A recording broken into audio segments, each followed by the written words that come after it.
y sobre todo qué pregunta de investigación pueden responder. Es decir, que la parte más de cálculo, por ejemplo, la parte más de matemática, generalmente no la vamos a ver a fondo, porque generalmente eso no se alcanzaría durante esta hora. Entonces, lo que vamos a tratar de ver es qué hace cada análisis, qué variables se utiliza y cómo se lo interpreta. Y luego vamos a ver todos estos análisis, también cómo se calculan en PAST. Igualmente, como lo hemos venido haciendo en las clases anteriores, lo tenemos desarrollado con tutoriales para cada uno de los análisis. Y finalmente, para la clase de casos prácticos, es donde vamos a hacer algunos análisis multivariados, ¿sí? Para gente que está interesada en este tipo de trabajo, ¿sí? Por ejemplo, un análisis multivariados, por ejemplo, análisis multivariado basado en permutaciones Permanova, el análisis de escalamiento multidimensional, eso también lo vamos a ver más adelante, ¿sí? Para algunas personas que tienen sus proyectos enfocados a este tipo de análisis. Entonces, vamos a empezar. Como les había comentado, vamos a tratar de hacerlo un poco rápido también. Sin embargo, en las cosas importantes como la interpretación y la aplicación de los análisis, donde nos vamos a detener, sobre todo para que ustedes aprendan a realizar un análisis estadístico diferencial seleccionando adecuadamente las variables y sobre todo cumpliendo todos los supuestos que implica eso, ¿sí? Entonces, generalmente eso es lo más importante de toda esta clase. Entonces, vamos a empezar. Como les había comentado, todo tiene que ver con la estadística diferencial. Bueno, habíamos visto ya qué es la estadística diferencial en esta primera pregunta, ¿no? Generalmente lo que hace la estadística diferencial, ya lo habíamos visto en las clases anteriores, son diferentes modelos o diferentes análisis que nos permiten hacer generalizaciones o predicciones. Y lo principal que nos permite estimar los resultados de una muestra o una población. Eso es generalmente. Como les había comentado en la clase anterior, la estadística descriptiva no te permite hacer eso. La estadística descriptiva únicamente te permite describir y visualizar patrones de la relación que hay entre variables, pero más no inferir los datos de una muestra a la población. Esto sí nos lo permite la estadística inferencial. Luego de ello, la pregunta más importante, ¿en qué se divide la estadística inferencial? Generalmente hay dos concepciones bien definidas, que la primera es la estadística paramétrica. Generalmente, ¿qué es la estadística paramétrica? Son modelos que se fundamentan principalmente, en distribuciones normales.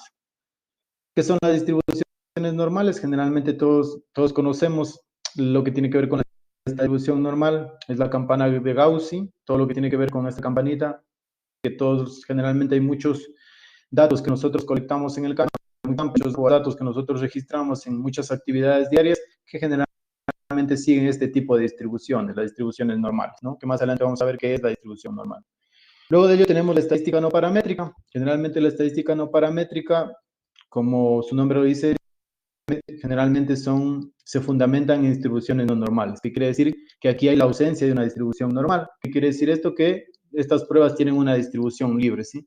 Generalmente, recuerden que habíamos visto la clase anterior todo lo que tiene que ver con la media, que es una medida de tendencia central, y las medidas de variabilidad, la varianza y la desviación estándar. Generalmente les había comentado, mientras más grande es la desviación estándar, generalmente nuestra curva ya no es normal, generalmente se vuelve a ir con una cola a la izquierda o una cola a la derecha. Entonces, generalmente eso implica que generalmente nuestros datos no sean normales. Entonces, generalmente para eso también hay diferentes análisis inferenciales que se aplican, ¿sí? Y que vamos a ver más adelante que son análogos a todo lo que tiene que ver. Por ejemplo, si yo hago un análisis de varianza, hay un análisis no paramétrico que se llama el análisis de varianza Kruskal-Wallis, ¿sí? Entonces, generalmente, si mis datos, por ejemplo, más adelante vamos a ir viendo si violan algún principio de los 4 que son principales, que vamos a ver más adelante sobre los parámetros que debe cumplir un análisis paramétrico, podríamos hacer un análisis no paramétrico, ¿sí?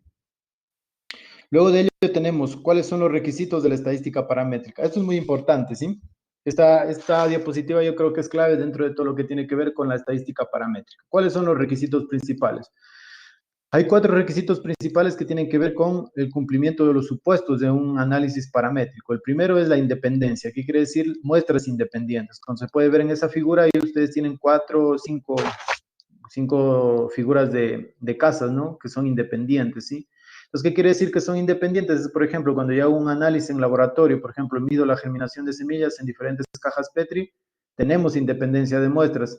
Por ejemplo, si yo hago un estudio relacionado con sujetos que son independientes, por ejemplo, mido el nivel de glucosa en la sangre en 10 individuos, son independientes, ¿sí? Entonces, generalmente, eso quiere decir una muestra independiente, ¿sí? Que no está relacionada. Luego de eso, otra cosa importante también es la linealidad. Por eso son modelos lineales generalmente las pruebas paramétricas, porque siguen esta distribución. Que la respuesta sea lineal de la variable x, que en este caso es la variable independiente, en función de la variable y, que es la variable dependiente, que existe una linealidad entre estas dos variables, que quiere decir que formen que a medida que una variable se incrementa, la otra también, ¿sí? Entonces, generalmente, pero no siempre puede ser positiva, también puede ser negativa, ¿sí?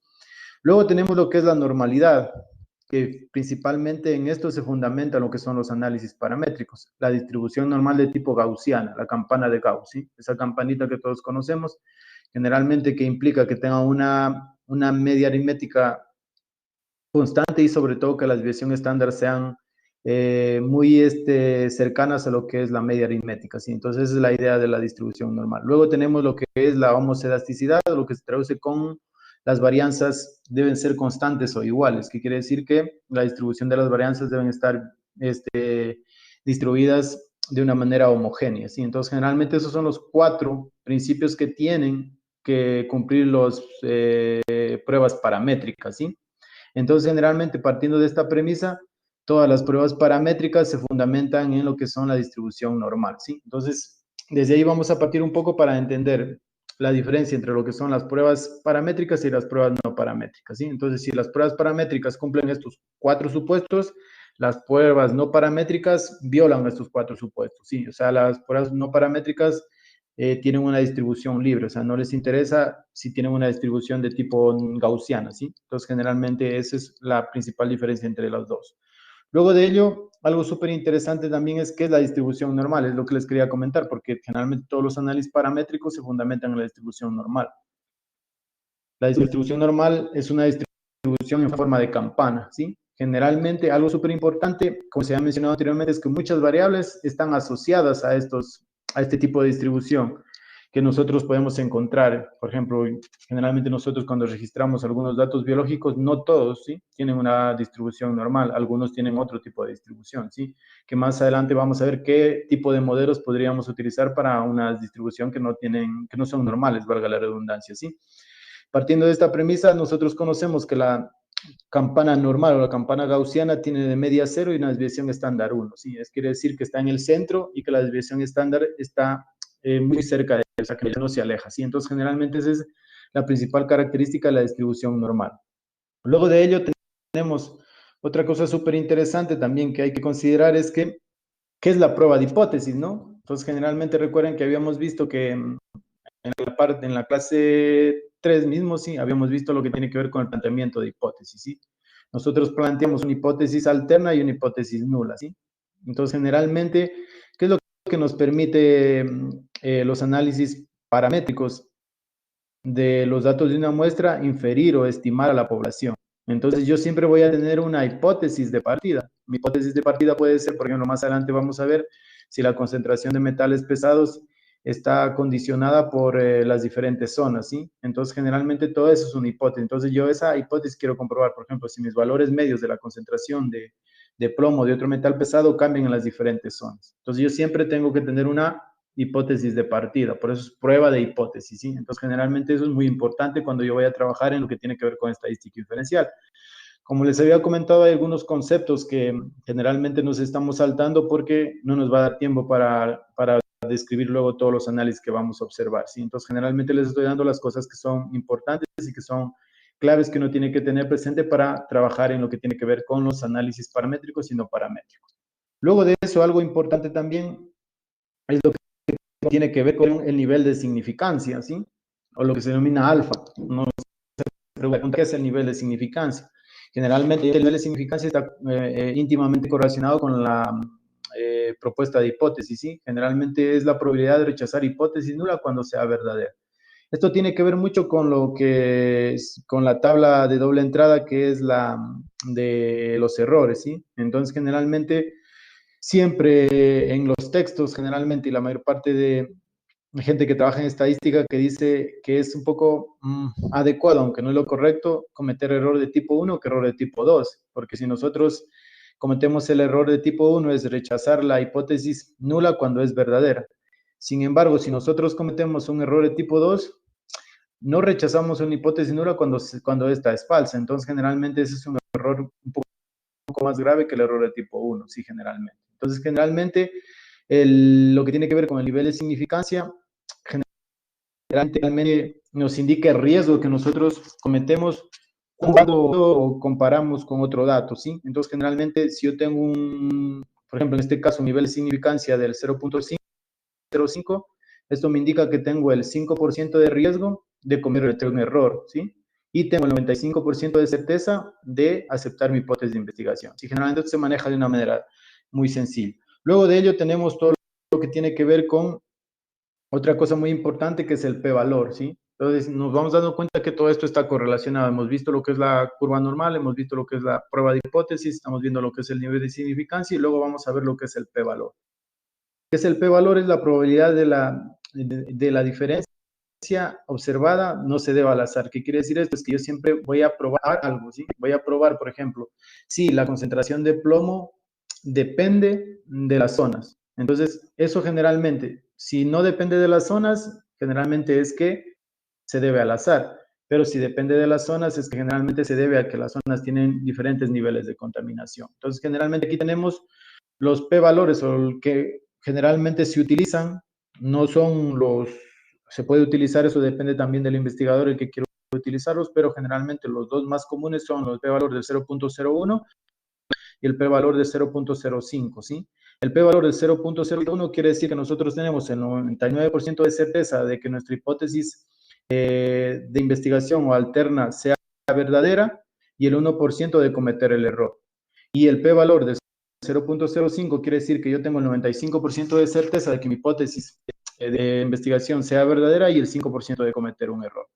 Mientras más bajo sea el p-valor, tengo la mayor posibilidad de cometer menos error, ¿sí? Entonces, generalmente, si yo tengo un p-valor de 0.0000 a la décima potencia, por ejemplo, tengo la posibilidad de que realmente mi hipótesis verdadera sea altamente predictiva. ¿Qué quiere decir esto? Que mis datos de mi muestra sean eficazmente inferenciados a lo que son la población, ¿sí? Entonces, generalmente, estos son los dos p-valores que más se utilizan, ¿sí? Entonces, cuando ustedes revisen en la mayor parte de textos o publicaciones científicas, ustedes pueden ver que dicen p-valor menor a 0.05, p-valor menor a 0.01, ¿sí? Entonces, estos son algunos conceptos que son importantes, ¿sí? Entonces, partiendo de ello, luego hemos visto estos conceptos que son de manera general importantes y que los necesitamos conocer.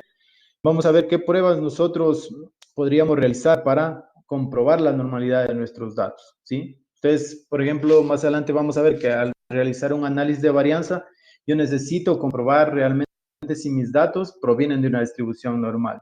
Frente a esto se han elaborado algunos test de normalidad o pruebas de normalidad que vamos a ver qué hace cada uno de ellos generalmente y a qué análisis se aplica. ¿Es así? Entonces, aquí nosotros tenemos todo lo que tiene que ver con la prueba de Shapiro-Wilk, ¿sí? Todos lo han escuchado.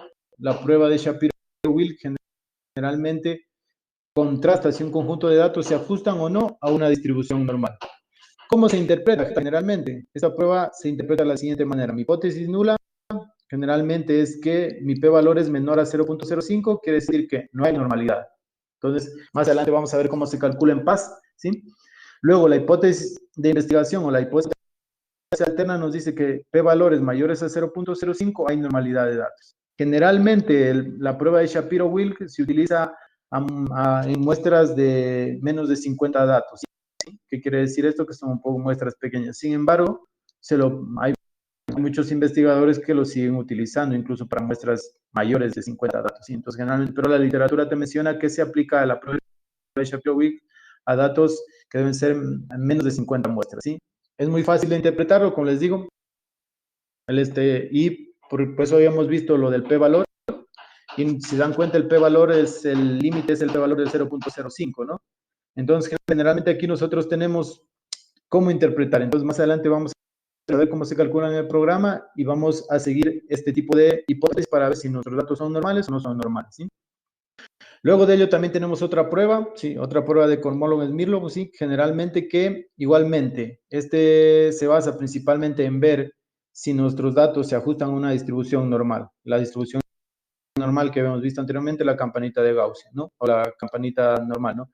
Luego aquí también, igualmente, este test de normalidad se aplica a muestras de mayor tamaño, ¿sí? Entonces aquí nosotros tenemos muestras mayores a 50, ¿sí? Generalmente lo utilizan. En este caso, eso va a depender de la investigación que ustedes estén realizando. Generalmente, si tienen datos menos de 50, pueden utilizar Shapiro-Wilk. Si tienen más de 50, pueden utilizar Cormolon-Mirror, ¿no? Entonces ya va a depender de eso. La interpretación es la misma. P-valores menores a 0.05 no hay normalidad y P-valores mayores a 0.05 hay normalidad de datos. Entonces, generalmente es como se maneja. ¿Y cuáles pruebas puedo realizar para determinar la homogeneidad de varianza, sí? Entonces, nosotros vimos que ¿cuáles son los 4 requisitos para determinar una prueba paramétrica? Independencia de muestras, linearidad, normalidad y lo que tiene que ver con homoscedasticidad o igualdad de varianza. Entonces ya vimos los test que nosotros podríamos utilizar o las pruebas para determinar la normalidad de datos.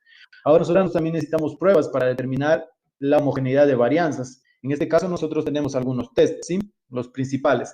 En este caso tenemos el primero que es la prueba de Leibniz, ¿sí? Generalmente que la igualdad de varianza de 2 o más poblaciones, ¿sí? Aquí generalmente la prueba de Leibniz tiene algunas variaciones, ¿sí? Algunos se aplican a la media y otros a la media, ¿sí? A la mediana y otros a la media, ¿sí? Pero generalmente la interpretación es la misma, ¿sí? P-valores menores a 0.05, no hay homoscedasticidad, o sea que las varianzas no son normales. P-valores mayores a 0.05, las varianzas son iguales o constantes, ¿sí? Entonces, generalmente, homoscedasticidad quiere decir que las varianzas son constantes, ¿sí? Donde no hay homoscedasticidad, las varianzas no son constantes o no son iguales, ¿sí?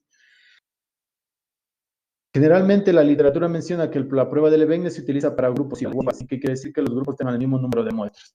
Frente a esto, también tenemos otro test, es la prueba de Bartlett, ¿sí? La igualdad, igualmente, igualdad de varianza entre dos poblaciones, ¿sí?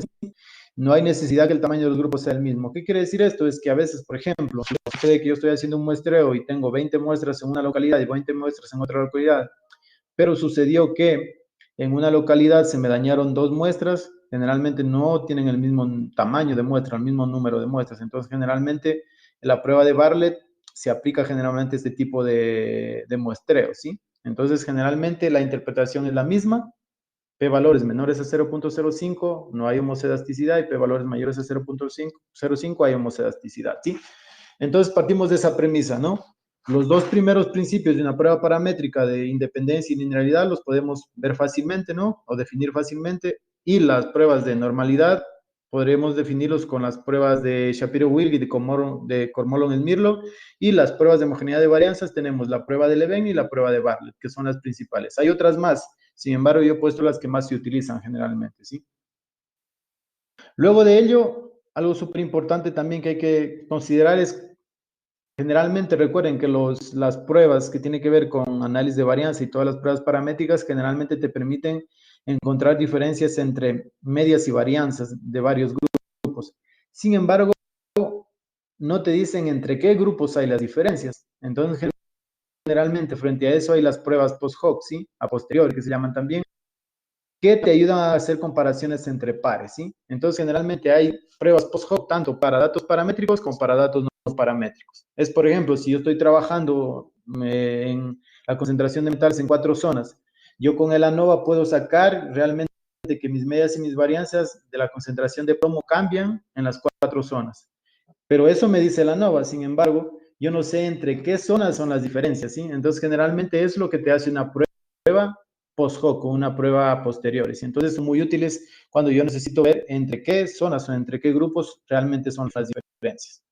Entonces, aquí nosotros tenemos la prueba post hoc de Tukey, ¿sí? Identifica subconjuntos homogéneos de medias que no se diferencian entre sí. Generalmente, esto siempre se aplica. Hago el ANOVA, luego hago una prueba post hoc de Tukey. Por eso lo he puesto para paramétricos. ¿Qué pasa si yo no tengo datos, no paramétricos? Generalmente en ese caso también hay pruebas de comparaciones múltiples.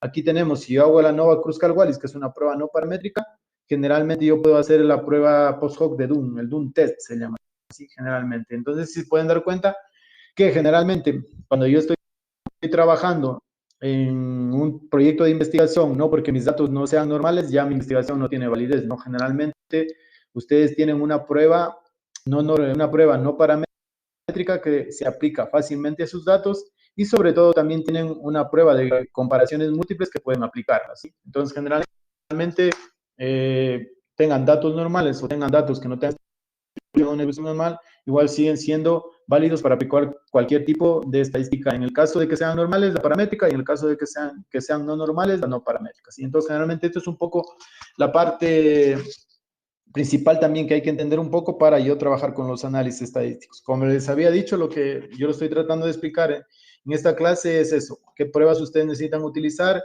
qué supuestos deben cumplir para aplicar un tal análisis, porque es lo más importante de un análisis estadístico, es identificar mis variables, ver si están distribuidas normalmente, ver si cumplen la igualdad de varianzas y todo eso que es importante para realmente yo ver si estoy aplicando bien un análisis estadístico, que eso es lo clave dentro de la parte estadística, ¿sí? Luego de ello tenemos qué tipo de análisis paramétricos y no paramétricos hay. Entonces nosotros vamos a ver un grupo de análisis paramétricos y no paramétricos que son los más utilizados en la mayor parte de campos, ¿sí? Ya sea en campo biológico, en campo de la ingeniería, en campo social, en el campo humanístico, todo lo que tiene que ver con él. Entonces vamos a empezar. Aquí nosotros podemos darnos cuenta, perdón que se me pasó, aquí podríamos darnos cuenta las pruebas paramétricas, primero la prueba de estudio de una muestra, que ustedes generalmente el estadístico TESI, realmente todos creo que alguna vez recibimos bioestadística o estadística en pregrado, ya sea en cualquier carrera a veces. Entonces, generalmente siempre nos daban la prueba T de estudio y la prueba Z. ¿Se acuerdan que siempre lo comparábamos con la prueba T calculada versus la prueba T teórica? Todo eso lo hacíamos a veces manualmente. Ahora nosotros tenemos la posibilidad de realizarlo en programas estadísticos, ¿sí? Entonces, generalmente aquí tenemos la prueba T de estudio de una muestra, que es una prueba paramétrica, ¿sí? Y luego de eso tenemos lo que es en este cuadro lo que quiero explicar es generalmente es la prueba paramétrica si mis datos son normales y si tienen varianzas constantes, y una prueba alternativa si mis datos no son normales. Por ejemplo, si yo quiero hacer una prueba T-Student de una muestra y mis datos son normales, está bien aplicado el análisis. Sin embargo, si mis datos no tienen una distribución normal, yo puedo aplicar una prueba de Wilkinson, ¿sí? Entonces, generalmente utilizan la misma esencia, utilizan una variable numérica, ¿sí? Luego de ello, nosotros tenemos la parte que tiene que ver con la prueba T-Student de dos grupos, ¿sí? ¿Qué quiere decir de dos grupos? Aquí ya tenemos una prueba súper más interesante. Generalmente, recuerden que la prueba T-Student generalmente se utiliza para muestras pequeñas. Se utiliza para muestras pequeñas, generalmente la literatura dice menos de 30 muestras, ¿no? Generalmente aquí nosotros tenemos la prueba de T-Student de dos grupos, compara generalmente una variable numérica, por ejemplo, en este caso, nosotros que estamos trabajando en esas tablas, que estamos haciendo los ejercicios, la concentración de metales pesados, por ejemplo, ya sea de arsénico, aluminio, es una variable numérica, ¿no? Entonces, generalmente yo puedo utilizar esa variable, es una variable numérica continua, ¿sí? Versus una variable dicotómica o categórica, ¿sí? En este caso, como recuerden que todo lo que tiene que ver con la T-Student es para dos grupos y para muestras pequeñas. Más adelante vamos a ver en la diapositiva qué es la prueba de T. Pero generalmente lo que les quiero caer en cuenta es que si yo tengo una prueba de T de estudio de dos muestras y mis datos son normales, el análisis está correctamente adecuado. Sin embargo, si mis datos no cumplen esos supuestos, yo puedo utilizar la prueba de Udemann-Whinney, ¿sí? Generalmente es la que se utiliza para datos no normales.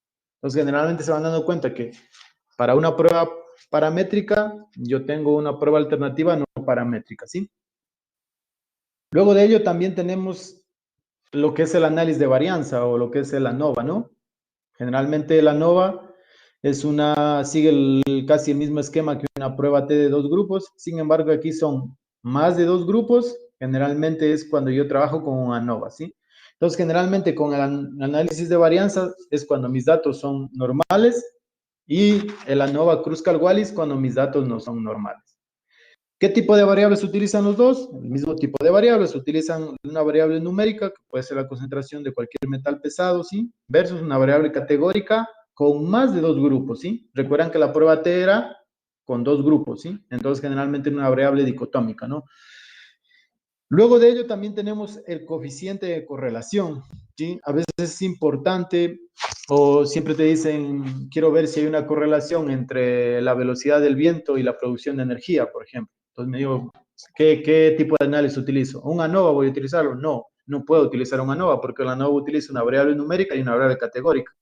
Pero si yo tengo estas dos variables que son numéricas, el análisis que se puede aplicar es el coeficiente de correlación de Pearson, porque yo tengo el coeficiente de correlación de Pearson que utiliza siempre dos variables numéricas. Tengo la velocidad del viento y la producción de energía, ¿sí? Entonces, generalmente, el coeficiente de correlación de Pearson utiliza la variable numérica, que es la dependiente, y la variable independiente, que también es numérica, ¿sí? Entonces, lo que podemos hacer, por ejemplo, si la concentración de plomo se incrementa con la concentración de hierro, ¿sí? Entonces, generalmente ahí puede ser una correlación, ¿sí? Entonces, generalmente tenemos una prueba paramétrica que es el coeficiente de correlación de Pearson y una prueba no paramétrica que es el coeficiente de correlación de Spearman, ¿sí? Entonces, generalmente igual hay una prueba alternativa. Luego de ello, tenemos lo que tiene que ver con la estadística paramétrica y no paramétrica enfocado a la regresión lineal, los modelos lineales, ¿sí? ¿Cuál es la diferencia entre la correlación y la regresión lineal? La correlación simplemente es una prueba que te mide la vinculación entre las variables y la regresión lineal ya es un modelo predictivo, ¿sí? Que te predice, una variable predice el cambio de la otra, ¿sí? Entonces, generalmente es la principal diferencia. Los dos, tanto el coeficiente de correlación como la regresión, utilizan variables numéricas, ¿sí? Los dos utilizan variables numéricas. Por ejemplo, si yo quiero modelar cómo la velocidad del viento influye en la producción de energía, puedo hacer una correlación para medir la magnitud de vinculación entre tres variables. Y si quiero modelar cómo la velocidad del viento influye en la producción de energía, puedo hacer una prueba de regresión lineal, porque utiliza igualmente dos variables numéricas. Frente a la regresión lineal, si mis datos no cumplen una distribución normal, yo tengo lo que se llaman modelos lineales generalizados, ¿sí? Bueno, los modelos lineales generalizados vamos a ver un poco más adelante qué son y cómo se utilizan generalmente, ¿sí? Igualmente utilizan esta esencia de lo que tiene que ver con una variable numérica versus otra variable numérica. Sin embargo, también podemos ver que los modelos lineales generalizados utilizan más de una variable independiente, ¿sí? Sin embargo, aquí para ejemplificarlo yo le he puesto una versus una, ¿sí? Luego tenemos la regresión múltiple, ¿sí? La regresión múltiple que igual utiliza una variable numérica versus varias variables explicativas independientes, ¿sí? Entonces, generalmente aquí yo le he puesto una variable numérica más que implica que voy a tener más variables, ¿sí? Igualmente, frente a la regresión múltiple, como les he dicho, están los modelos lineales generalizados como pruebas no paramétricas, ¿sí? Entonces, generalmente se han dado cuenta ustedes que hemos visto el análisis paramétrico y una prueba alternativa no paramétrica. Entonces, vamos ahora ya a ver un poco de manera general los conceptos de cada uno para adentrarnos ya a la parte que es importante, la parte práctica y la interpretación, que es lo que nos interesa.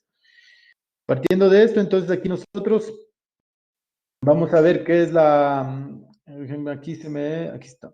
La prueba T de Student, ¿sí?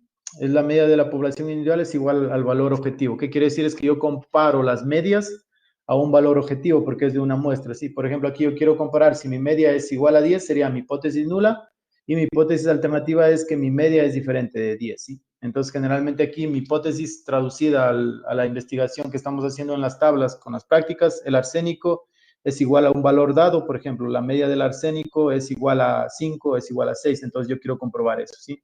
Y aquí si la media del arsénico no es igual al valor dado, no es igual a 5 nada más. Eso es lo que implica la prueba T de Student. Es para comparar mi media con un valor dado, ¿sí? Entonces generalmente eso lo puedo hacer también en lo que tiene que ver con cualquier programa estadístico.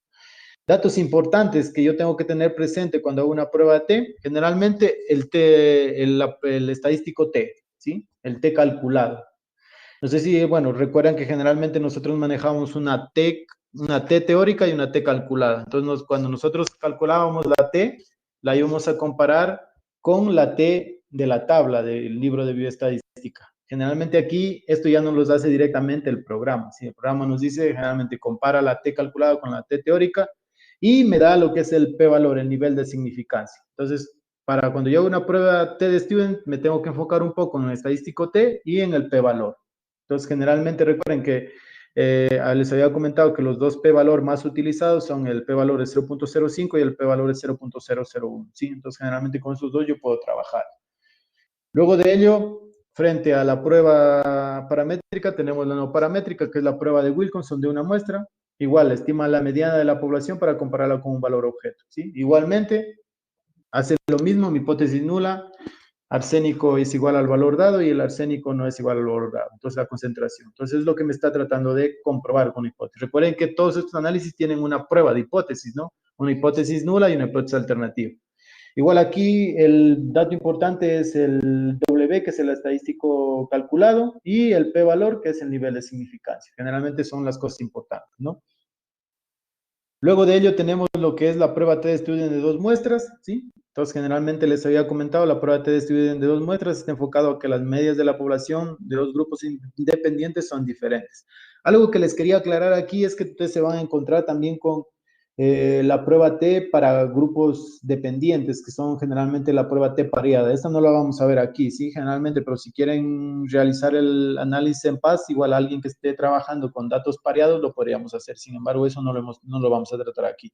Entonces, generalmente, ¿cuál es la pregunta? Igualmente, la media de la concentración de arsénico es igual en las dos zonas, sería mi hipótesis nula, y la media de la concentración de arsénico es diferente en las dos zonas. Tenemos una variable dependiente cuantitativa, porque es cuantitativa continua, ¿no? Y tengo una variable independiente que es categórica, que tiene generalmente dos grupos, ¿sí? Entonces, hasta ahí estamos claros, ¿no? Datos importantes, igualmente los que habíamos visto anteriormente, la T, el estadístico T calculado y el P-valor. O sea, en esos datos nosotros nos debemos fijar para hacer la interpretación y para ver si aceptamos o no o rechazamos nuestra hipótesis, generalmente, ¿sí? Luego de ello tenemos lo que tiene que ver con la prueba Udemy-Winner de dos muestras. Entonces, tenemos la prueba T para dos muestras, tenemos el homólogo no paramétrico, que es la prueba Udemy-Winner, ¿sí? Generalmente igual, determina si los promedios son de muestras independientes son diferentes, ¿sí? Igualmente, seguimos el mismo esquema anterior, con el mismo tipo de variables, igual los datos importantes, tiene que ver con el estadístico U calculado, ¿sí? Hay un error, perdón, que se me ha quedado W, y el p-valor, que es el nivel de significancia, ¿sí? Entonces, generalmente ahora vamos viendo dos, ¿no? Vamos viendo la T para una muestra, la T para dos muestras, estamos viendo la prueba Wilkinson y la prueba de Madwinny, ¿sí? Cada una con su prueba paramétrica y su prueba no paramétrica. Luego de ello tenemos lo que tiene que ver con el análisis de varianza de una vía, ¿sí? Algo más que quería mencionarles aquí también es que no solo hay un análisis de varianza de una vía, recuerden que hay análisis de varianza de dos vías, hay análisis de varianza de medidas repetidas, ¿sí? Tiene la misma noción y el mismo esquema de utilidad con las variables, sí, tiene que cumplir los mismos supuestos y todo lo demás. Entonces nosotros vamos a ver el análisis de varianza de una vía, ¿sí? Si alguien quiere aplicar análisis de varianza de dos vías o un análisis de varianza de medidas repetidas, lo podemos hacer, ¿sí? Si los datos que ustedes tienen para su proyecto se aplican a él. ¿Cuál es la hipótesis igualmente? Es que mi media es igual o cambia en las diferentes zonas, ¿sí? Entonces, generalmente yo tengo que la concentración de cadmio es igual en las cuatro zonas y que la concentración de cadmio no es igual en las cuatro zonas, que mis medias y mis varianzas no son igual en las cuatro zonas y en las otras son iguales en las cuatro zonas. ¿Qué tipo de variables se utiliza? Ustedes tienen una variable cuantitativa y aquí tienen una variable cualitativa, ¿sí? Pero en este caso nosotros tenemos cuatro zonas. Recuerden que cuando hacemos este trabajo de la calidad del agua por metales pesados, generalmente tenemos cuatro zonas, ¿no? Entonces, generalmente se aplica fácilmente. Recuerden que la prueba de T para un grupo, para una muestra, perdón, para dos muestras o dos grupos, y la prueba de unidades de varianza ya es de dos grupos en adelante, ¿sí? Entonces, generalmente, eso tenemos que darnos cuenta cuando vayamos a hacer un análisis, ¿sí? Por ejemplo, si yo tengo dos grupos, ya desde ahí descarto que no puedo hacer una ANOVA. Si yo tengo tres grupos, de ahí descarto que no puedo hacer una prueba T. Entonces, generalmente es muy fácil darte cuenta cuando realmente tienes que aplicar un análisis, cuando no tienes que aplicar otro análisis, ¿sí? Entonces, generalmente eso es la clave de que uno tiene que distinguir para ver si estoy aplicando realmente bien un análisis estadístico. Entonces, aquí está la relación entre el cadmio, que es una variable numérica, y la zona, que es una variable categórica, cuatro niveles o grupos, ¿sí? Luego de ello tenemos lo que es la tabla del análisis de varianza, ¿sí? Les había dicho que no íbamos a hacer los cálculos de los grados de libertad, la suma de cuadrados medios, los cuadrados medios, el estadístico F, el p-valor. Eso generalmente lo calcula ahora el programa estadístico, ¿no? ¿Qué datos son importantes aquí? Generalmente todo lo que tiene que ver con el estadístico F y el p-valor, ¿sí? El estadístico F, generalmente la literatura menciona que si yo tengo un alto valor del estadístico F, generalmente se cumple mi hipótesis de investigación. Porque siempre cuando tengo un valor alto de la F calculada, la voy a comprobar con la F teórica, generalmente siempre se va a cumplir la hipótesis de investigación. Pero donde nos fijamos principalmente es en el p-valor, ¿sí? Que es el p-valor, es la parte más importante. Luego de ello tenemos, si tenemos el análisis de varianza, la nueva Kruskal-Wallis. Entonces, si yo aplico mi análisis de varianza y no se cumplen los supuestos, tengo que aplicar la nueva Kruskal-Wallis. Sigue la misma esencia, ¿no? Con la misma esquema de lo que tiene que ver con la análisis de varianza, cuatro variables, ¿sí? Entonces, cuatro grupos, perdón, y el plomo, la variable numérica. Así que ya lo vamos a ver en la práctica. Luego de ello tenemos lo que es... A ver qué pasó, perdón, que se quedó la diapositiva. Ya pasó. Luego tenemos lo que es el coeficiente de correlación, ¿sí? El coeficiente de correlación, lo habíamos visto de Pearson, mide la fuerza y la dirección de la asociación entre dos variables cuantitativas, ¿sí? Entonces, generalmente, aquí nosotros podemos darnos cuenta que tenemos dos variables cuantitativas, hierro y aluminio. Entonces, voy a ver si qué magnitud y fuerza tienen estas dos variables. Y sobre todo, si la relación es positiva o es negativa. Datos importantes de una coeficiente de correlación, el R, que es el coeficiente de correlación, ¿sí? Que es muy importante, que va de -1 a +1, más adelante lo vamos a ver, y también el p-valor, ¿sí? Para ver si realmente hay diferencias significativas. Entonces aquí nosotros tenemos lo que tiene que ver con una correlación, ¿sí? Nosotros tenemos R que va de -1 a +1. Si R es igual a 1, es una correlación positiva. Si R es -1, es una correlación negativa. Si los valores se van acercando a 1, la correlación se hace más fuerte positivamente. Si se acercan a -1, la correlación se hace más fuerte negativamente, ¿sí? Entonces, generalmente, si yo quiero comprobar lo que les he dicho, cómo la velocidad del viento influye en la producción de energía, puedo con esta correlación ver si realmente las variables están correlacionadas. Generalmente lo que la literatura te menciona, que las correlaciones de 0,3 en adelante podrían indicarte que hay una correlación. Sin embargo, otros textos te mencionan que de 0,5 en adelante, generalmente es una correlación que se puede utilizar. Sin embargo, generalmente a veces yo he visto publicaciones o en varios trabajos que utilizan correlaciones de 0,3, de 0,5, de 0,6, sí, generalmente. Entonces, en este caso va a depender también de cómo podríamos enfocar a la pregunta que estemos realizando, ¿sí? Pero mientras más se acerca uno, mucho mejor, ¿sí? Te indica que realmente hay una correlación. Bueno, y aquí tenemos el coeficiente de correlación de Spearman, sí, que sigue la misma esencia que el anterior, simplemente que se utiliza para datos normales. Así que voy a pasar un poco más rápido para ver si llegamos a la parte práctica, ¿ya? Luego de ello, aquí tenemos el coeficiente de correlación de Spearman, que lo habíamos visto, perdón. Y luego tenemos lo que es la regresión lineal, ¿sí? La regresión lineal, ya lo habíamos visto, les había dicho, la regresión lineal es un modelo que nos permite predecir la relación estadística entre dos variables cuantitativas, ¿sí? Ahí lo pueden ver al modelo, ¿sí? Generalmente los elementos principales de una regresión lineal generalmente son los que tienen que ver con la variable dependiente, todo lo que tiene que ver con la pendiente, el intercepto y también el error, ¿sí? Bueno, esa es la fórmula que lo tenemos ahí. Entonces aquí lo que queremos ver es la relación del aluminio, que es una variable numérica continua, versus el hierro, que es otra variable numérica continua, ¿sí? Entonces yo quiero probar si realmente la concentración de aluminio implica que la concentración de hierro aumente, hago un modelo predictivo, este modelo inferencial, ¿sí? Entonces generalmente con eso podríamos hacer con la regresión lineal. ¿Qué datos son importantes? Generalmente el R cuadrado, que es el coeficiente de determinación, y el P valor, que es el nivel de significancia, ¿sí? Recuerden que R minúscula es el coeficiente de correlación y va de -1 a +1, ¿sí? Y el coeficiente de determinación únicamente va positivo, llega a un valor de 1, ¿sí? No tiene valores de -1, ¿sí? Eso hay que tenerlo presente. ¿Qué te indica el coeficiente de determinación? Generalmente te indica la varianza explicada por el modelo, ¿sí? O sea, la varianza explicada que ese modelo te da, generalmente. Luego de eso, tenemos el modelo lineal generalizado, ¿sí? Bueno, les he hecho, generalmente hay cursos para dar completos sobre todo lo que tiene que ver con modelos lineales generalizados, ¿sí? Yo les voy a dar generalmente conceptos generales que son importantes, ¿sí? los modelos lineales generalizados son una extensión de los modelos lineales, ¿sí? Que permiten utilizar distribuciones no normales. Por eso son considerados también, a veces, muchas de las veces, como pruebas no paramétricas, ¿sí? Entonces, generalmente, ustedes se pueden dar cuenta aquí en la presentación que la primera es la única que tiene la varianza constante que sería un requisito de los modelos paramétricos.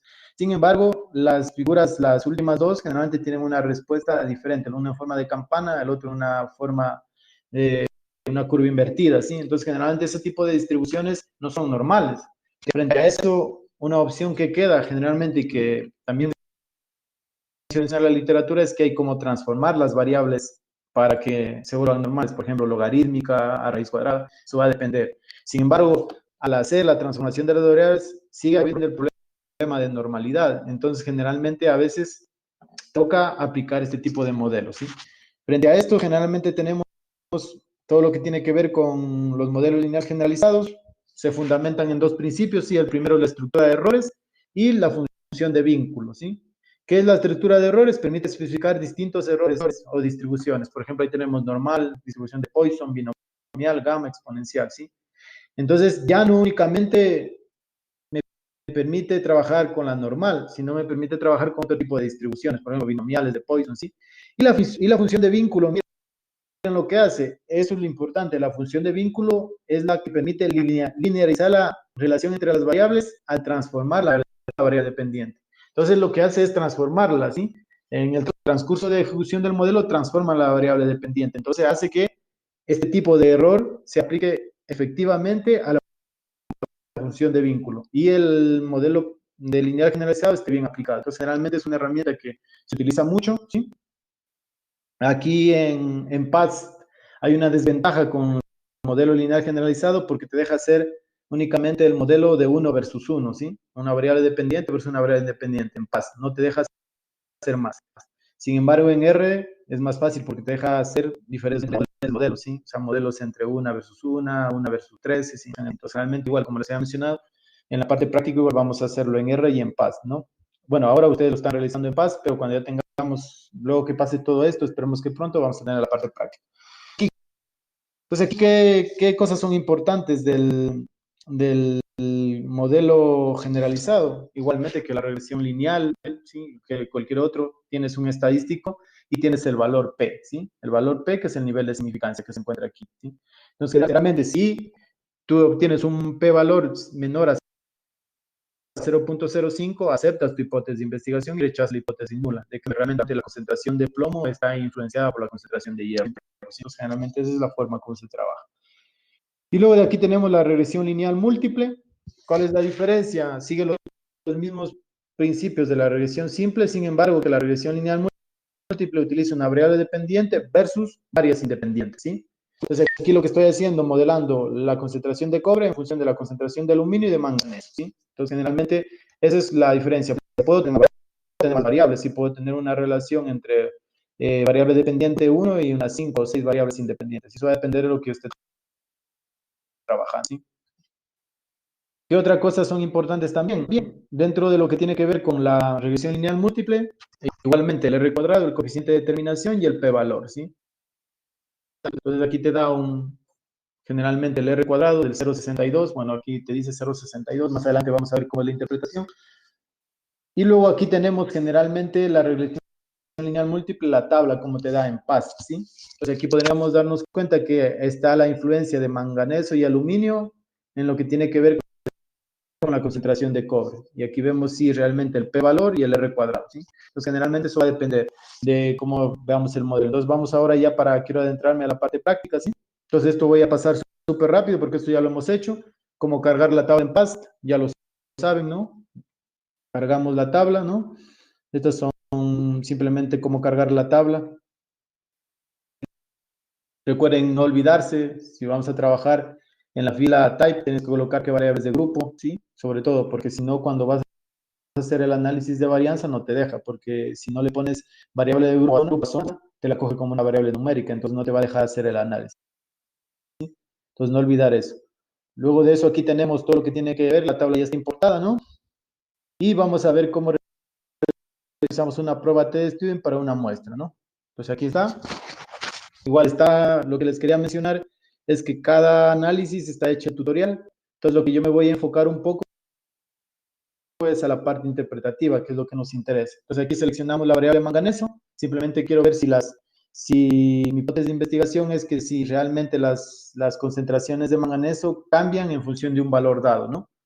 Entonces, aquí, a ver, déjenme ver cómo, antes de saltarme para explicar, es porque generalmente esto va a ser lo mismo para la prueba T de dos grupos. Entonces, generalmente selecciono la variable manganeso, que ya lo saben hacer, ¿no? Luego me voy a Univariate, ¿sí? Y selecciono una muestra test, ¿sí? O sea que voy a hacer variables de una muestra. Están ahí seleccionados. Entonces, generalmente, luego de ello, voy a t-test, ¿sí? Entonces ya tengo aquí lo que es la prueba, ¿no? Miren, aquí dice, presenta la prueba para realizar el cálculo de la prueba T de una muestra pulsando compute, ¿sí? Entonces, generalmente hay cosas que se debe hacer. Aquí en este caso ustedes se ponen en la pestaña t-test y luego hacen clic en compute, ¿sí? Entonces, generalmente ahí tienen ya para hacer el análisis. Y este es el resultado que nos da. Aquí está. Entonces, aquí nosotros tenemos, aquí tenemos los resultados de la prueba T, tenemos el estadístico T, que es 7.17, ¿sí? Y tenemos el p-valor, que es 3.1958 exponente a la sexta, ¿sí? No es número negativo, ¿sí? Es exponente a la sexta, ¿sí? Entonces, generalmente aquí, ustedes se pueden dar cuenta que realmente nuestro p-valor es de 0.00003, que es menor a 0.05. Entonces, ¿qué quiere decir esto? Que aquí ustedes aceptan la hipótesis de investigación y rechazamos la hipótesis nula. Entonces, ¿qué quiere decir? Que la concentración media de manganeso es significativamente diferente de cero. Porque miren, recuerdan que habíamos visto que la prueba te da un grupo y yo tengo que compararlo con una media dada, ¿no? Entonces aquí mi media dada es de cero. Entonces yo veo que todos mis valores de la concentración de manganeso son significativamente diferentes de cero. Entonces esto me permite comprobar con esta prueba de un grupo, ¿ya? Entonces generalmente aquí ya he cumplido con la prueba T de un grupo.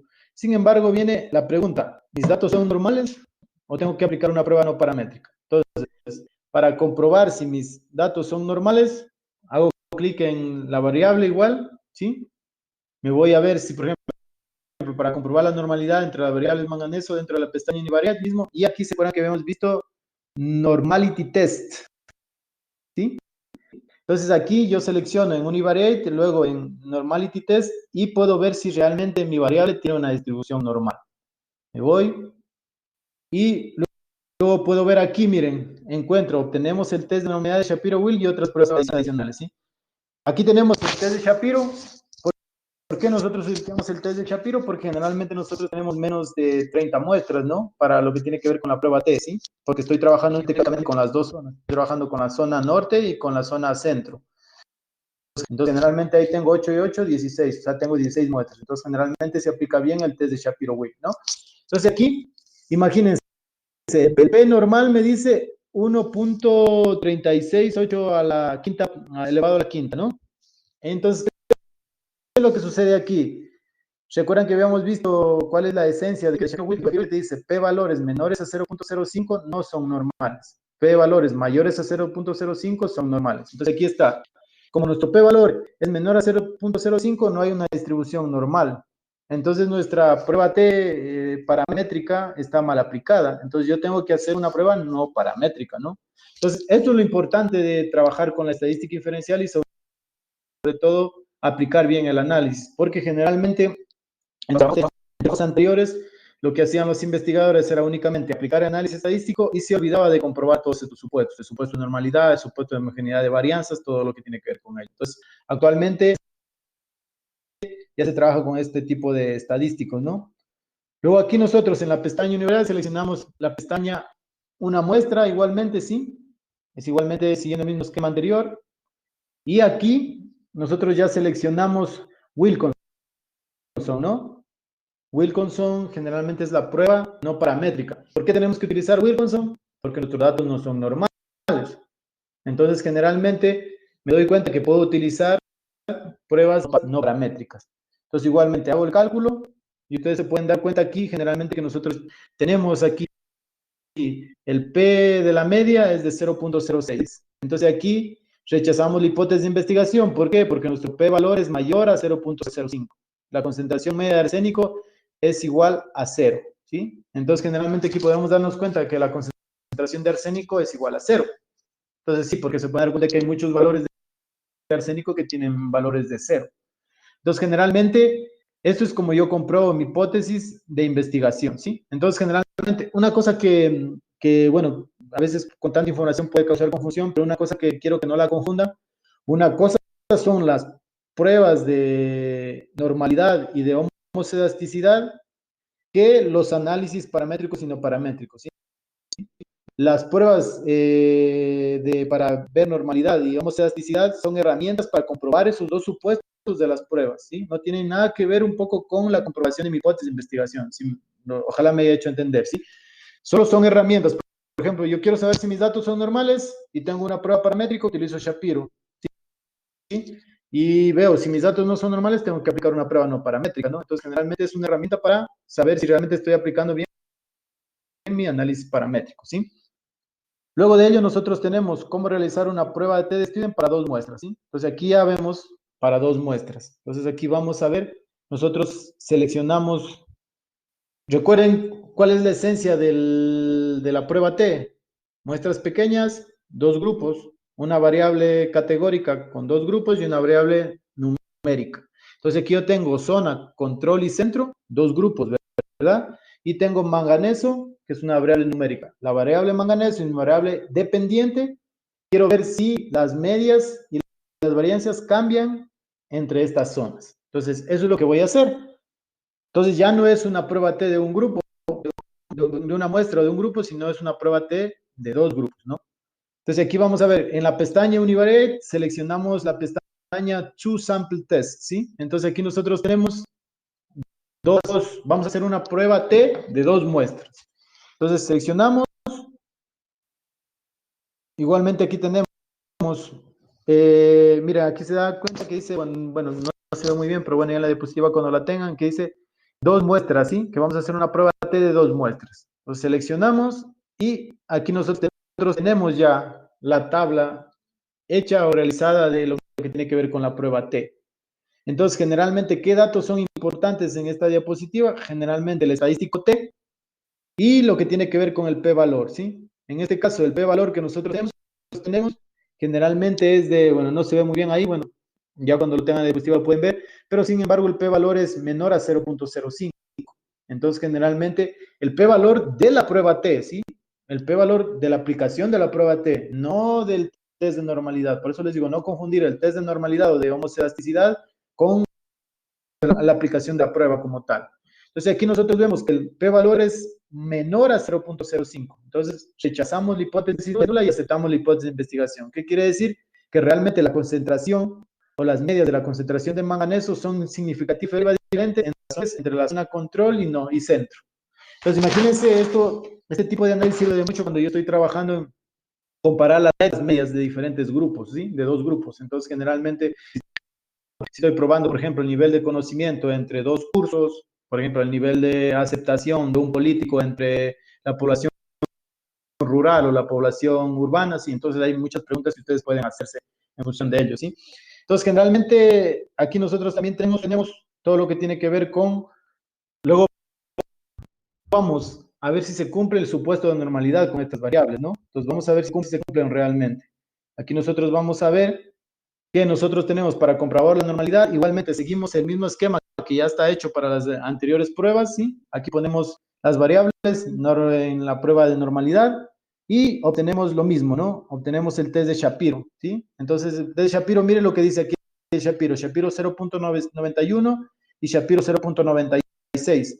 Entonces, ese Shapiro es mayor a 0.05. Entonces, nuestra distribución es normal. Entonces, ¿qué quiere decir? Que la prueba T está realmente bien aplicada.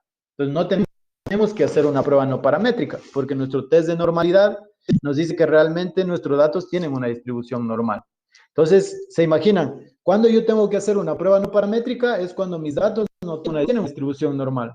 Entonces, ¿recuerdan qué decía el test de Shapiro? El test de Shapiro dice, P valores menores a 0.05 no son normales, P valores mayores a 0.05 son normales, ¿sí? Igualmente, si a veces es un poco complejo de entenderlo, pero lo tienen en las diapositivas y es muy fácil luego de entenderlo para distinguir esto entre la prueba como tal y los test de normalidad y homoelasticidad. Entonces aquí nosotros ya estamos comprobando la hipótesis. Sin embargo, ¿qué pasa si mis datos no son normales? Vamos a aplicar una prueba no paramétrica de Maldwiney, sí, lo he hecho también para una prueba no paramétrica. En este caso, yo relacioné la variable zona y arsénico, me voy a dar cuenta, selecciono las dos variables y aplico el test de normalidad para ver si son normales, ¿no? Y como se pueden dar cuenta aquí, nosotros tenemos un valor de 0.04 del test de normalidad de Shapiro. Entonces, en esa razón, yo tengo datos que tienen una distribución no normal, porque mi p-valor es de 0.04. Tendría que tener p-valor mayor a 0.05 para que mis datos sean normales. Entonces, como este metal no tiene una distribución normal, tengo que aplicar una prueba no normal. Entonces, desde este punto de vista, aplico la prueba de técnicamente Maldwiney, ¿no? Igualmente, univariate, dos muestras, ¿sí? Aquí tenemos, miren, dos muestras y aquí se encuentra Maldwiney, ¿sí? Entonces aquí nosotros seleccionamos, igualmente como los pasos anteriores, y aquí nosotros tenemos las cosas importantes. ¿Qué cosa es importante aquí con lo de Maldwiney? Igualmente nos tenemos que enfocar en todo lo que tiene que ver con el p-valor. Miren el p-valor que tenemos, p-valor de 0.00019. El p-valor es menor a 0.05 de la prueba no paramétrica de Maldwiney. Por lo tanto, se rechaza la hipótesis nula y se acepta la hipótesis de investigación. Las medias en la concentración de arsénico son significativamente diferentes entre la zona centro, control y centro, ¿sí? Entonces, si se fijan que anteriormente con otros métodos totales utilizamos la prueba T para dos grupos porque la distribución era normal. Aquí con el arsénico, en cambio, nuestros datos no tienen una distribución normal y utilizamos la prueba de Maldwiney. Entonces, los dos test están debidamente aplicados, ¿sí? ¿Qué hubiera pasado si yo hubiera hecho con el arsénico la prueba T y no hubiera comparado con mi test de normalidad de Shapiro? Entonces hubiera cometido ese error, ¿sí? Entonces, eso es lo que te ayuda generalmente, lo que yo les había mencionado, que la estadística es distinguir tus variables, aplicar los estadísticos siguiendo todos los pasos, todos los supuestos y sobre todo aprender a diferenciar realmente y aplicarlos correctamente. Entonces eso es súper importante. Entonces aquí ya tenemos con estas pruebas, ¿no? Luego de ello tenemos cómo realizar un análisis de varianza en PAST. Muy sencillo, ¿no?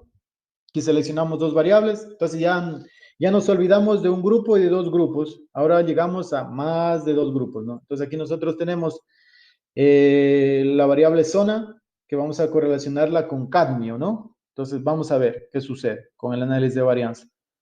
Igual, seleccionamos en la pestaña univariate, seleccionamos en la pestaña, seleccionamos igual ANOVA, ¿sí? Varias muestras. Igualmente está hecho el esquema. Luego de ello nosotros tenemos aquí, en todo lo que tiene que ver dentro de la pestaña ANOVA, tenemos que seleccionar el ANOVA de varias muestras, ¿sí?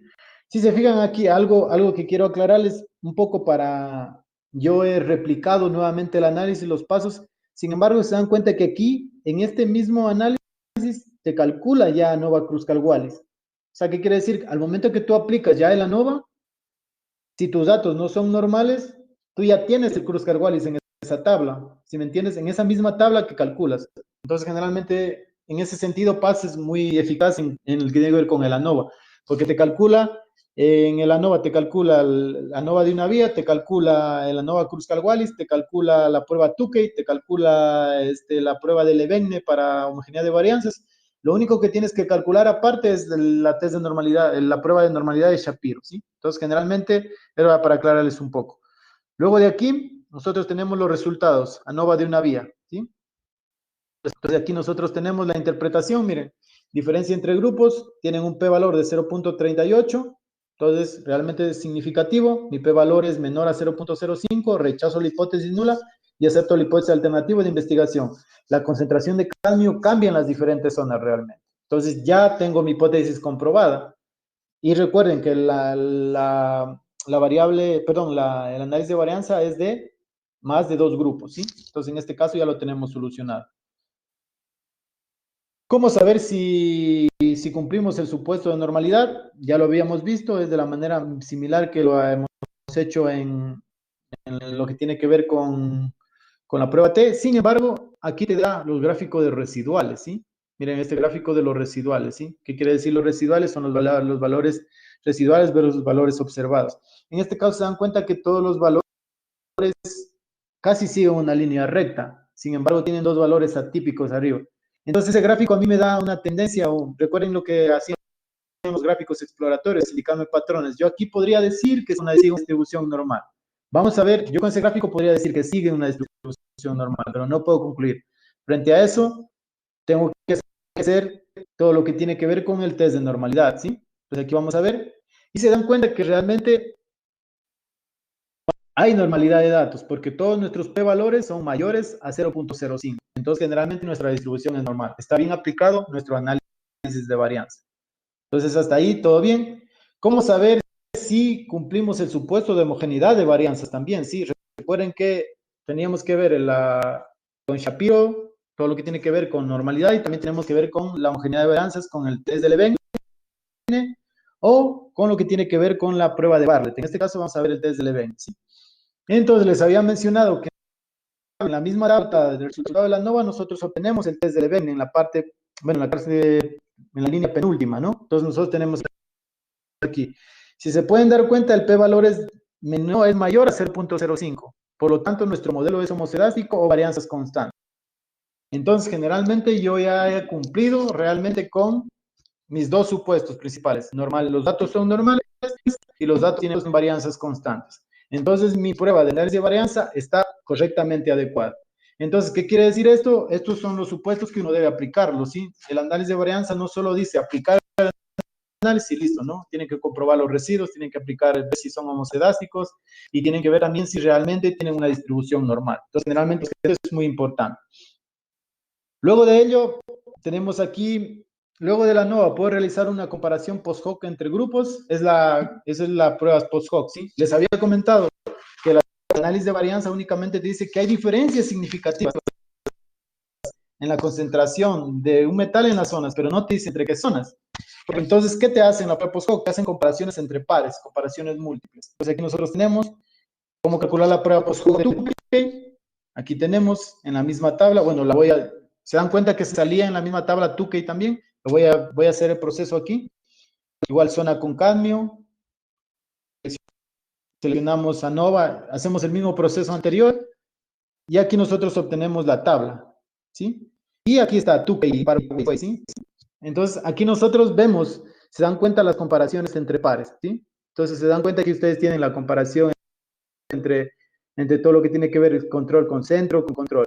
Y estos valores que están aquí, generalmente son los p-valores, ¿sí? El p-valor. Entonces, aquí nosotros tenemos la única, entre qué grupos hay diferencias realmente, únicamente entre control y centro.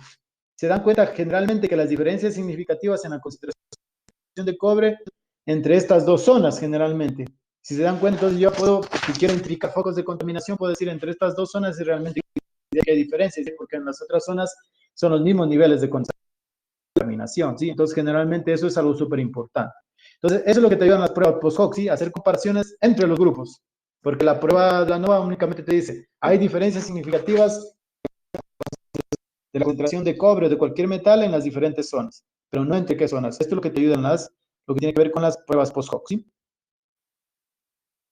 Luego de ello tenemos cómo realizar una prueba no paramétrica, ANOVA Kruskal-Wallis en PAST, ¿sí? Perdón. Entonces aquí nosotros tenemos la parte súper importante. Recuerden, ¿por qué no pudimos aplicar una ANOVA Kruskal-Wallis a los datos anteriores? Porque nuestros datos eran normales y porque nuestras varianzas eran constantes y nuestras muestras eran independientes y había linearidad entre las variables. Entonces no hacía falta aplicar una ANOVA Kruskal-Wallis porque nuestros datos cumplían con la prueba paramétrica. Sin embargo, hay unos metales en la tabla que yo les entregué para las prácticas que tienen una distribución no normal. Vamos a hacerlo con plomo, ¿sí? Entonces vamos a hacer el trabajo con plomo. Vamos a ver primero la normalidad y aquí nos damos cuenta también ¿cuáles son los p-valores? Son menores a 0.05. Entonces, generalmente, Shapiro nos dice, tus datos no son normales. No puedes aplicar para plomo una prueba paramétrica. Tienes que aplicar una prueba no paramétrica. Entonces, el ANOVA descartado, tengo que aplicar el ANOVA Kruskal-Wallis. Entonces, aquí voy con el ANOVA Kruskal-Wallis. ¿Cómo aplicarlo? Es la misma forma como lo aplicamos para el ANOVA anterior, ¿sí?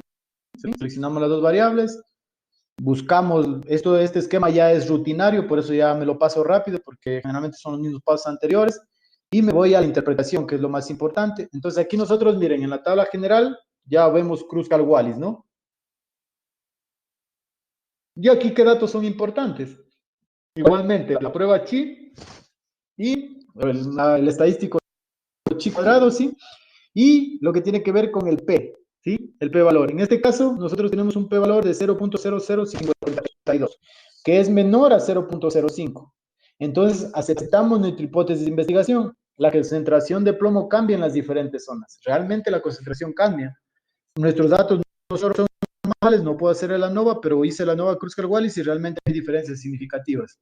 Y yo me pregunto, para la prueba Kruskal-Wallis, ¿también hay una prueba de comparaciones múltiples? La respuesta es sí, hay una prueba de comparaciones múltiples, ¿sí? En este caso, la prueba se llama Doom Test, ¿sí? Una prueba de Doom. Entonces, generalmente, es muy fácil. ¿Dónde la encontramos? En la misma tabla, miren. En la misma tabla está Doom Test, Doom Post Hoc Test. Entonces, generalmente aquí nosotros tenemos, sin embargo, que hay diferencias entre todo lo que tiene que ver el control con todas las, con norte, generalmente sur con norte y centro con norte. Entre estos grupos hay diferencias significativas. Entonces, yo también puedo identificar que las concentraciones de plomo realmente están atribuidas en la zona del norte versus la zona control versus la zona centro. Entonces, generalmente, aquí nosotros podemos darnos cuenta que las diferencias significativas en las concentraciones de plomo entre la zona norte y las tres otras zonas, ¿sí? Entonces, generalmente eso es lo que te permite las comparaciones múltiples. Si yo hubiera hecho solo Kruskal-Wallis, hubiera dicho, hay diferencias significativas en la concentración de plomo, nada más. Pero si yo puedo decir entre qué zonas, aquí ya lo puedo hacer con una prueba de comparaciones múltiples post-hoc, ¿sí? Entonces, generalmente, para el ANOVA está el Tukey, y para el ANOVA Kruskal-Wallis está la prueba de Doom, ¿sí? Hay otros también que se puede utilizar, pero sin embargo son los más comunes, ¿sí?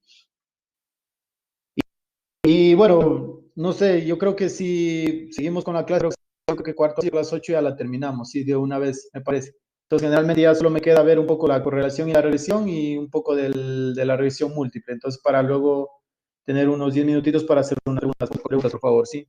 Disculpas que nos hemos extendido, pero este tema como es un poco más complejo y requiere un poquito más de tiempo, entonces hay que irlo explicando cada poquito a detalle. Entonces, generalmente vamos a ver cómo se realiza una correlación de Pearson en PAST, ¿sí? Aquí seleccionamos las dos variables hierro y aluminio. Aquí seleccionamos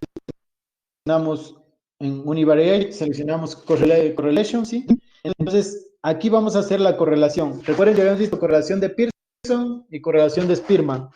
Entonces, habíamos visto que la diferencia entre la correlación y la regresión lineal es que la correlación es una prueba que mide el vínculo o la magnitud entre estas variables, y en cambio la regresión lineal es un modelo predictivo que te ayuda a predecir el cambio de una variable en función de la otra, ¿sí?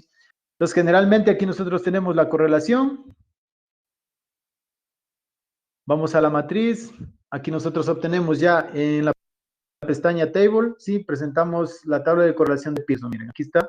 Entonces, aquí tenemos el coeficiente de correlación R, que es 0.72. Entonces, ese R72, me recuerdan que R va de -1 a +1. De -1 te indica correlación negativa, a +1 correlación positiva. Entonces, como nuestro R es 0.72, es una correlación positiva. Entonces, yo puedo decir que hay una correlación fuerte de más o menos del 72%, ¿no? Entonces, es una correlación súper alta. Y sobre todo, tenemos un p-valor de menor a 0.001, o sea que es altísima la probabilidad de que nuestra hipótesis de investigación esté correcta. Entonces, a medida que sube la concentración de hierro, también lo hace el aluminio, ¿sí? Entonces, a mayor hierro, mayor aluminio, con una correlación de 0.72. Entonces, es súper interesante porque este tipo de correlaciones se utiliza mucho para cuando yo estoy trabajando con con muchas variables ambientales o un set de variables. Muchas de ellas están correlacionadas. Entonces, cuando tú haces una matriz de correlación, puedes ir descartando las variables que están muy correlacionadas, ¿sí? Entonces, generalmente es muy importante dentro de lo que tiene que ver con las correlaciones. Luego de ello tenemos todo lo que tiene que ver con, como son pruebas paramétricas, también tengo que ver si se cumplen los test de normalidad, ¿no? Entonces, voy a hacer igualmente en la prueba de normalidad y me doy cuenta que generalmente nuestros datos no son normales, ¿sí? Miren que hay un dato de hierro que no es normal y aluminio sí es normal. Entonces, generalmente aquí viene una pregunta. Personalmente, lo que se puede hacer, un criterio es transformar la variable de aluminio la de hierro para que se vuelva normal. La otra es, yo he leído, pero no es la forma más correcta que ves, como dices, tengo una variable que ya tiene una distribución normal y la otra no lo tiene, entonces puedo hacer la prueba de correlación.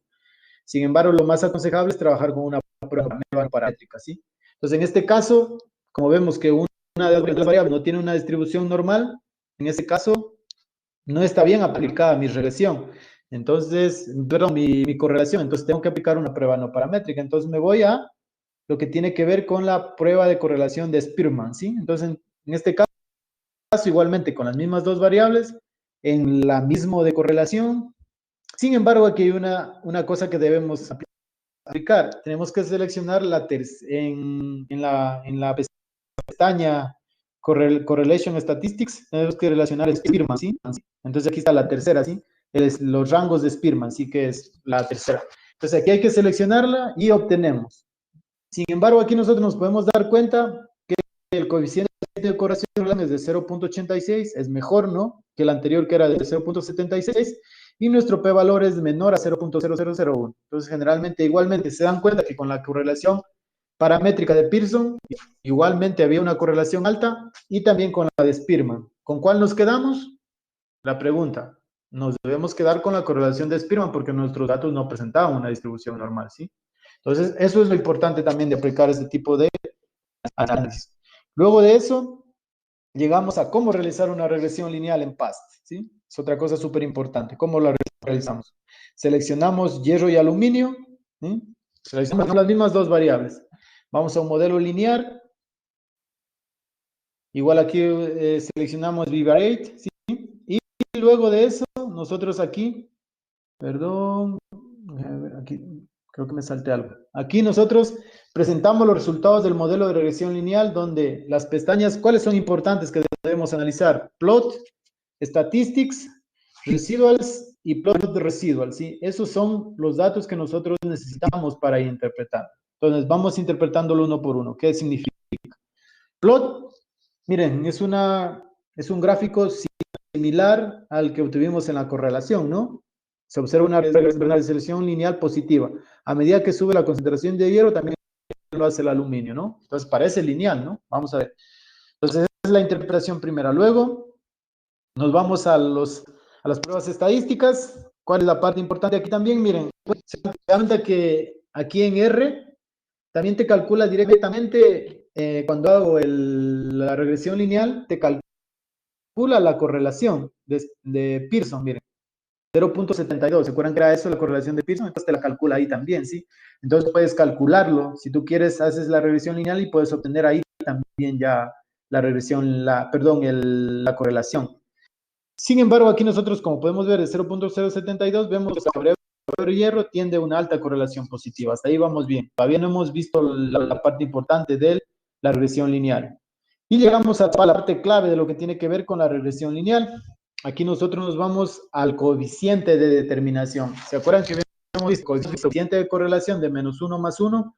Coeficiente de determinación únicamente valores positivos, hasta +1, ¿no?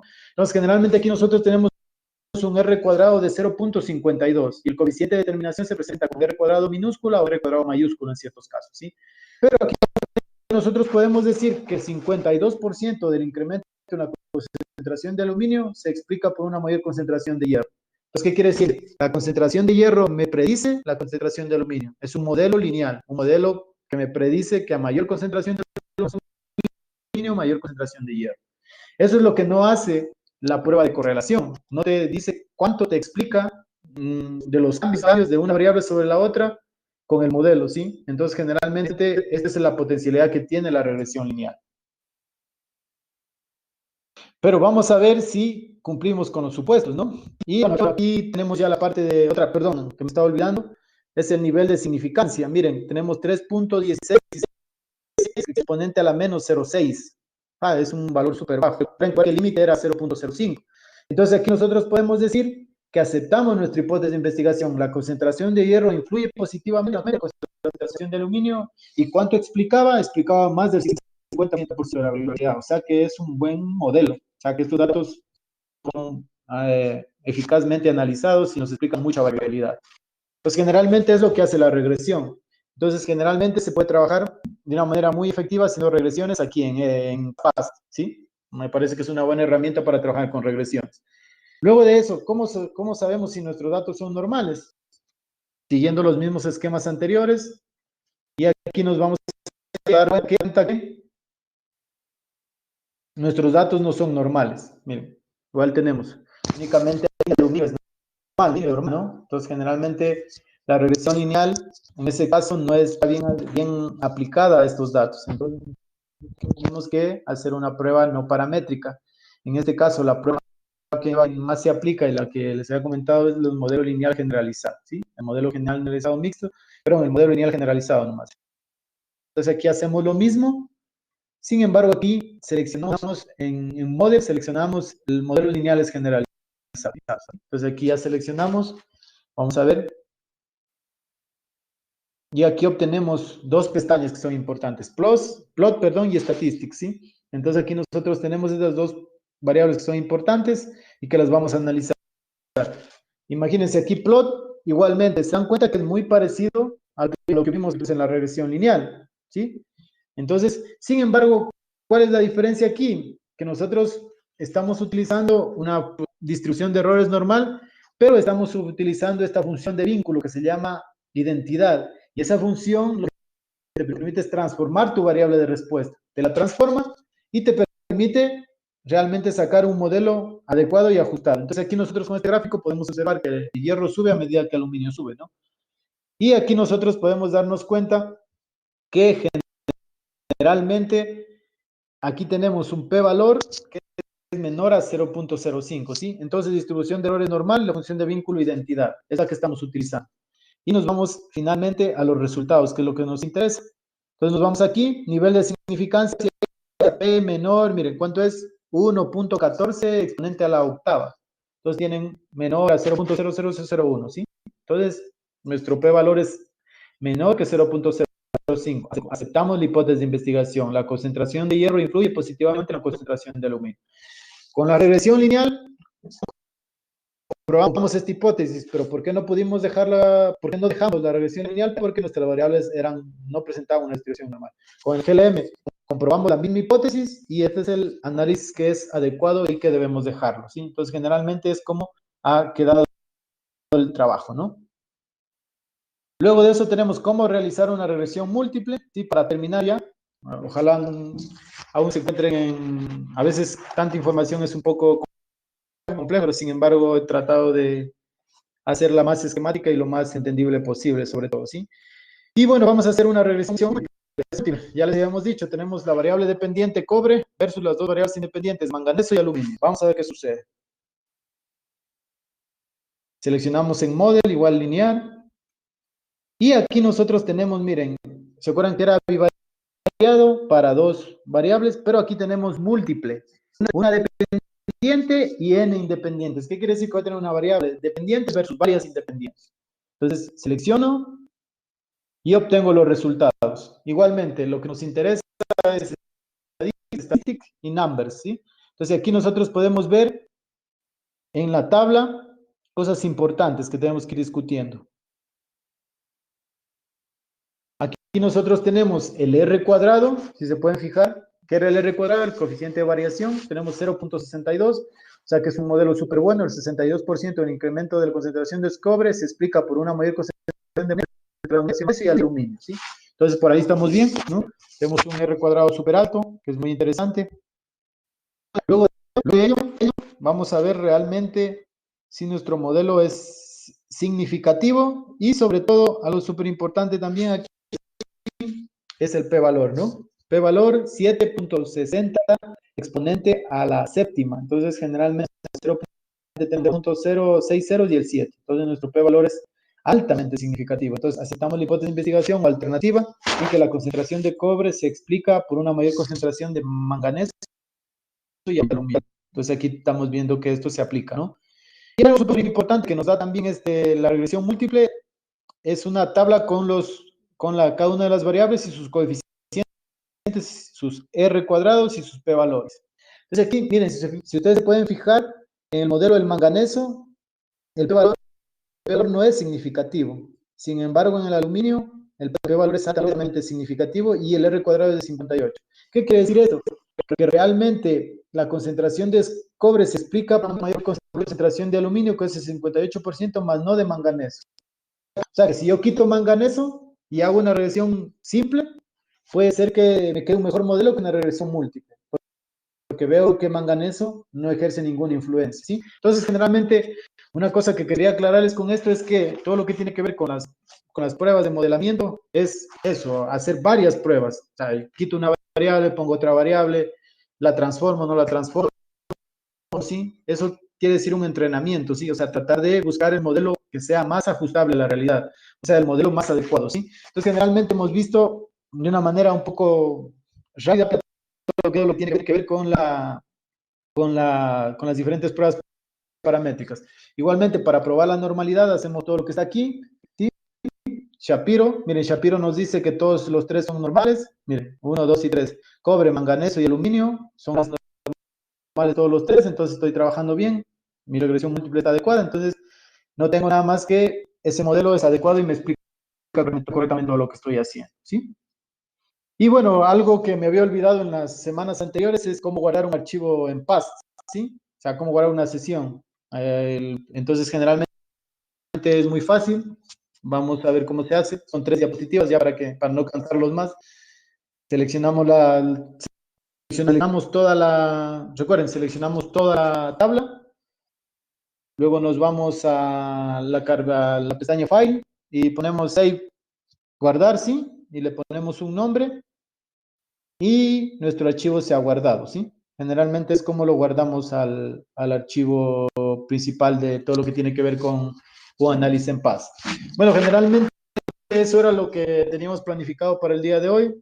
Bueno, espero principalmente que, como les había mencionado anteriormente, 1 hora o 2 horas no son suficientes para entender todo lo que tiene que ver con estas pruebas estadísticas que hemos visto. A veces con una prueba estadística podemos tener 1 o 2 horas de trabajo con práctica y todo lo demás. Sin embargo, ahí tienen las diapositivas también, tienen los tutoriales para hacer los análisis y también tienen qué tipo de variables se utilizan, que creo que es lo más importante. Entonces, el día de mañana nosotros vamos a tratar de subir la tarea para esta clase y también tendríamos una clase más, pero que tiene que ver con casos prácticos. ¿Qué quiere decir esto con casos prácticos? Ya vamos a trabajar casi individualmente con cada uno de ustedes para avanzar en el proyecto de investigación. ¿Qué quiere decir eso? Que necesitamos ya que la mayor parte de ustedes tengan su tabla de datos para poder trabajar, ¿sí? Entonces, generalmente esos son los casos prácticos. Y también vamos a tratar de ver algunos análisis, como se ha comentado, algunos análisis multivariados que se hacen en PAS también. Ahí está el Permanova, NOSIN, también algunos otros análisis que vamos a aplicar. Bueno, generalmente yo les agradezco a todos por la participación, a todos los que se han quedado también muchas gracias. A la vez también que los incentivo a que si quieren seguir trabajando, conociendo un poco más de todo lo que tiene que ver con estas pruebas estadísticas, es un entrenamiento diario, ¿sí? Es un entrenamiento constante. Entonces, generalmente, a veces es con uno cuando tiene sus datos, se pone, yo siempre llamo jugar con mis datos, pongo a analizar los datos, cómo los puedo analizar. Primero, lo que sí les recomiendo es eso, que siempre que hagan una prueba paramétrica o no paramétrica esté bien sustentada, sí esté bien aplicada. Entonces, generalmente esto es todo lo que teníamos planificado para el día de hoy. No sé si Jefferson está conectado. No sé si tienen algunas preguntas para ver si terminamos hasta las 8. Jefferson, ¿estás por ahí?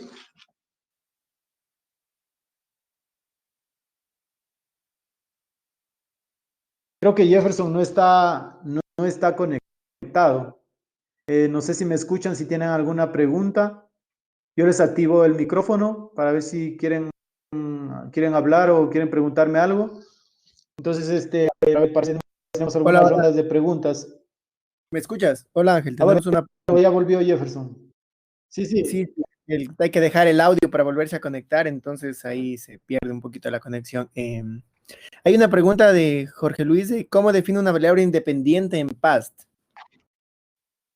Una variable independiente en PAST. General, generalmente el programa, bueno, gracias, es una buena pregunta.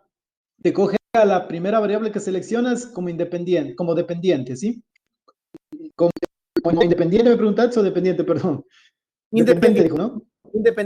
independiente. Sí, la variable independiente, esa para PAST, lo que hace es primero tú seleccionas la variable dependiente y luego las variables independientes. Entonces, primero tienes que comenzar seleccionando la variable dependiente. Por ejemplo, si yo quiero, por ejemplo, modelar la concentración de arsénico en función de zonas, primero selecciono lo que es plomo y luego la variable zona. Pero te puede suceder que a veces tú seleccionas tres variables cuantitativas, ¿no? Como para hacer una regresión múltiple. Vos dices, ¿cuál es la variable dependiente y cuáles son las independientes? Cuando vas a hacer una regresión múltiple, la primera que seleccionas es la dependiente y las demás que seleccionas se vuelven independientes, ¿sí? Entonces, generalmente es como se maneja la plataforma en Paz. Perfecto, no sé si quedó con eso respondida la duda, Jorge Luis, o si tenemos algunas otras preguntas.